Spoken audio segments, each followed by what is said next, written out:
Good morning dear students.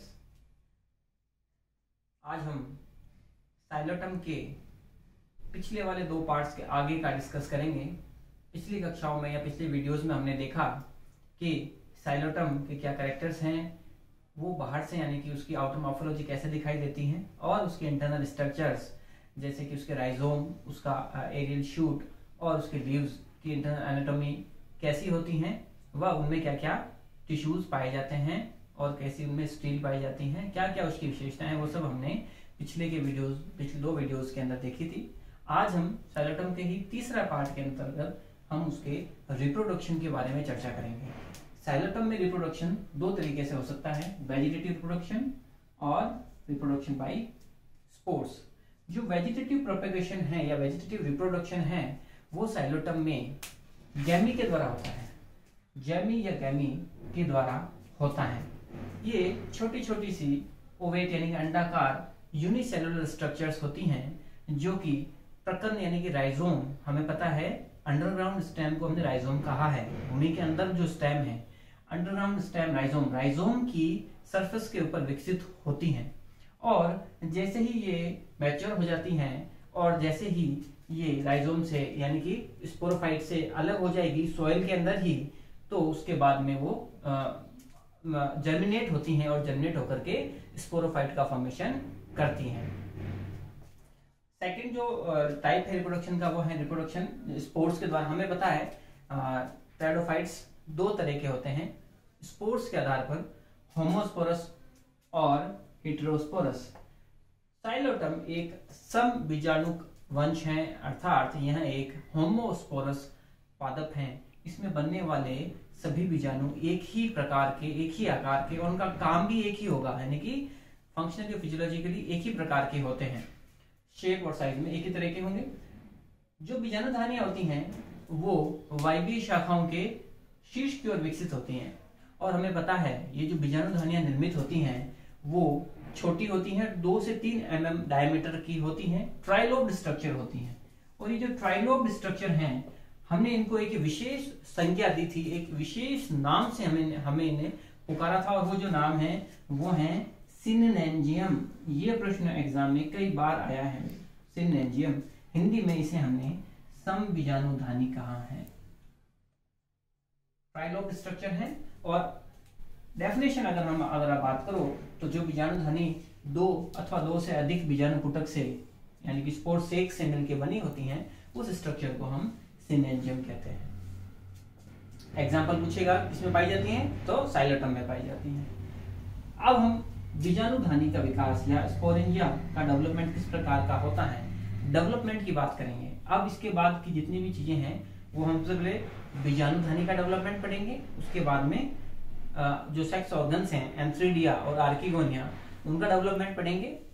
उससे पहले हम गेमेटोफाइट का डेवलपमेंट पढ़ेंगे। ये 4 डेवलपमेंट पढ़ेंगे हम, sporangia development, gametophytic development, antheridia का डेवलपमेंट और आर्किगोनिया का डेवलपमेंट। ये 4 डेवलपमेंट हम पढ़ेंगे। सबसे पहले उसके अंदर है बीजाणुधानी का विकास, डेवलपमेंट ऑफ स्पोरेंजियम। ये जो स्पोरेंजियम है इसका विकास 2 तरीके से हो सकता है। 2 टर्म्स हम आप देख रहे हैं आपके सामने, फर्स्ट है यूस्पोरेंजिएट और सेकंड है लेप्टोस्पोरेंजिएट। ये टर्म्स बहुत इंपॉर्टेंट है और ये दोनों एग्जाम में कई बार पूछी गई है। जिस प्रकार से सिनेंजियम पूछी गई है उसी प्रकार से यूस्पोरेंजिएट और लेप्टोस्पोरेंजिएट पूछी गई है। साइलोटम में तो बीजाणुधानी का विकास यूस्पोरेंजिएट प्रकार का ही होता है, लेकिन यूस्पोरेंजिएट का मतलब क्या हुआ, और जो अदर टाइप है, एक और टाइप है वो है लेप्टोस्पोरेंजिएट। क्या फर्क है यूस्पोरेंजिएट और लेप्टोस्पोरेंजिएट में? देखिए, जो यूस्पोरेंजिएट है उसमें बीजाणुधानी का विकास ग्रुप ऑफ इनिशियल सेल्स से होता है, यानी कि बीजाणु कोशिकाओं का समूह, इनिशियली कोशिकाओं का एक समूह होता है और वो जो है बीजाणुधानी का डेवलपमेंट करेगा या बनाएगा, उस प्रकार के डेवलपमेंट को हम बोलेंगे यूस्पोरेंजिएट। और यूस्पोरेंजिएट के हम एग्जांपल की बात करें तो साइलोटम, लाइकोपोडियम, सिलेजिनेला, ये सभी इसके एग्जांपल है। दूसरा है लेप्टोस्पोरेंजिएट।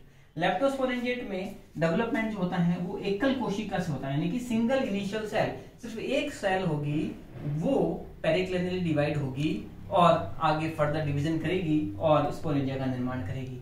अगर इस प्रकार का निर्माण होता है किसी में तो वो कहलाता है लेप्टोस्पोरेंजिएट टाइप ऑफ डेवलपमेंट। इसका हम एग्जाम्पल की बात करें तो वो एग्जाम्पल ये इंपॉर्टेंट है भाई, मार्सिलिया। इसका एग्जाम्पल है मार्सिलिया। मार्सिलिया के अंदर इस प्रकार की बीजाणुधनी देखने को या इस प्रकार का डेवलपमेंट हमें देखने को मिलेगा। बीजाणुधनी के विकास के बारे में हम अध्ययन कर रहे हैं और बीजाणुधनी का विकास हमें पता है यूस्पोरेंजिएट प्रकार का होता है, जिसमें कि कुछ कोशिकाओं का समूह प्रारंभिक कोशिकाओं के रूप में कार्य करता है, वह बीजाणुधनी का निर्माण करता है। तो उस प्रकार के डेवलपमेंट को यूस्पोरेंजिएट प्रकार का डेवलपमेंट कहते हैं। तो जो ग्रुप ऑफ इनिशियल सेल्स हैं, ये स्पोरेंजियल इनिशियल जिसको हमने नाम दिया है, बीजाणुधनिक प्रारंभिक जिसको हमने बोला है, उसमें परिणतिक विभाजन होते हैं। विभाजन दो तरह के हो सकते हैं, परिणतिक एवं अपनतिक। पेरिक्लिनल, एंटीक्लिनल। जब आपको एक डिफरेंस बेसिक सा कंसेप्ट है कि जब आपको एक कोशिका को दो कोशिकाओं में यानी कि दो लेयर्स में डिवाइड करना है, यानी कि ऊपर और नीचे की तरफ की दो कोशिकाएं बनानी है, लेयर बनानी है आपको दो, तो परिणतिक विभाजन होता है। और जब एक ही लेयर में नंबर ऑफ कोशिकाओं की संख्या ज्यादा करनी हो, तब जो सेल्स हैं वो एंटीक्लिनल या अपनतिक विभाजन शो करती हैं, जिसको हम आगे भी देखेंगे। यहाँ पर आप देखें कि परिणतिक विभाजन होता है। तो पहले मान लो ये एक सेल थी, उससे दो सेल बनती हैं, ऊपर की तरफ और दूसरी नीचे की तरफ। ग्रुप ऑफ इनिशियल सेल थी, मान लो 4 या 5 कोशिकाएं थी जो बीच में से डिवाइड हुई। ऊपर की जो तरफ की जो कोशिकाएं हैं वो कहलाती हैं जैकेट इनिशियल सेल। ध्यान रहे हम क्या पढ़ रहे हैं, बीजाणुधनी। बीजाणुधनी का जो आउटर मोस्ट लेयर होता है वो जैकेट होती है। किसी भी ऑर्गन, जो भी हम ऑर्गन जो सब पढ़ेंगे, उन सब में जो बाहर की तरफ की जो कोशिकाएं हैं वो जैकेट इनिशियल ही बनाएंगे हमेशा। अभी हम आगे भी पढ़ेंगे। और ये ध्यान रखने वाली बात है कि आज हम यहाँ बीजाणुधनी का विकास पढ़ रहे हैं साइलोटम में। लगभग इसी तरह का आपको लाइकोपोडियम, सिलेजिनेला, इक्विसिटम लगभग ऐसा ही सभी में मिलेगा। यानी कि अगर हम एक बार ढंग से समझ लें और अध्ययन कर लें और याद कर लें तो आने वाले सभी चैप्टर्स में हमें आसानी हो जाएगी उसको ध्यान रखने में। सिर्फ माइन्यूट से चेंजेस होंगे और ऐसा ही डेवलपमेंट आपको वहां भी देखने को मिलता है। अब देखें, बाहर की तरफ जैकेट इनिशियल यानी कि जैकेट प्रारंभिक कोशिका, वो अंदर की तरफ आर्किस्पोरियल सेल या प्राइमरी स्पोरजेनस सेल का निर्माण होता है, जिसे हिंदी में हम प्रसूतक कोशिका अथवा प्राथमिक बीजाणुजन कोशिका भी कहते हैं। ये ऊपर की तरफ और ये नीचे की तरफ बन जाती है। फर्दर आगे जो जैकेट इनिशियल यानी कि जो बाहर की तरफ की जो सेल हैं, 2-4 जो भी कोशिकाएं हैं, उनमें बहुत सारे एंटीक्लिनल और पेरिक्लिनल यानी बहुत सारे डिविजन्स होते हैं और वो सारे डिविजन्स होकर के 4 to 5 लेयर्ड स्पोरेंजिया की वॉल का निर्माण करते हैं। यानी हमें पता है बाहर की तरफ जैकेट है, वो अब क्या है, पूरी वॉल बना रही है और उस वॉल के अंदर कितनी लेयर्स हैं, 4 से 5 लेयर हैं। ये जो 4 से 5 लेयर हैं, उनकी जो आउटर मोस्ट लेयर होती है वो रेडियली इलोंगेट होती हैं और उसे हमने एपिडर्मिस नाम दिया है। हमें पता है बाहर की तरफ की जो सेल है, वो जो कोशिकाओं का जो समूह है या जो कोशिकाएं हैं वो एपिडर्मिस कहलाएंगी और ये अरीय रूप से लगी रहती है, व्यवस्थित होती हैं। आप यहाँ देख सकते हैं ये वाली देख सकते हैं, ये एपिडर्मिस है जो अरीय रूप से व्यवस्थित है, इसकी जो कोशिकाएं जो हैं। तो ये तो काम हो गया जैकेट इनिशियल का, यानी कि जो बाहर की तरफ की जो कोशिकाएं यानी कि जो बनेगी। उसके अंदर की तरफ आप देखें आर्किस्पोरियल सेल्स हैं। ये देखें आप यहाँ, ये जैकेट इनिशियल होगी और ये आर्किस्पोरियल बीच में जो दिखाई दे रहे हैं आपको ये वाली कोशिकाएं, ये स्पोरोजेनस टिश्यू या आर्किस्पोरियल सेल्स या प्राथमिक बीजाणुजनन कोशिका बोल सकते हैं। इसमें भी खूब सारे डिवीजन होते हैं अपनतिक और प्रणतिक इन कोशिकाओं में, और स्पोरोजेनस टिश्यू बनता है, ये टिश्यू बन गया, इसको हमने नाम दिया है बीजाणुजनन ऊतक। अब देखो आप, हम क्या पढ़ रहे हैं, बीजाणुधानी का विकास। बीजाणुधानी ऐसी सेल या ऐसी संरचना जिसमें बीजाणु बनेंगे। नाम क्या है, देखो यहाँ बीजाणुजनन ऊतक। कौन सा ऊतक, जो बीजाणुओं को जन्म देगा यानी कि उनको निर्माण करेगा, स्पोर्स का निर्माण करेगा।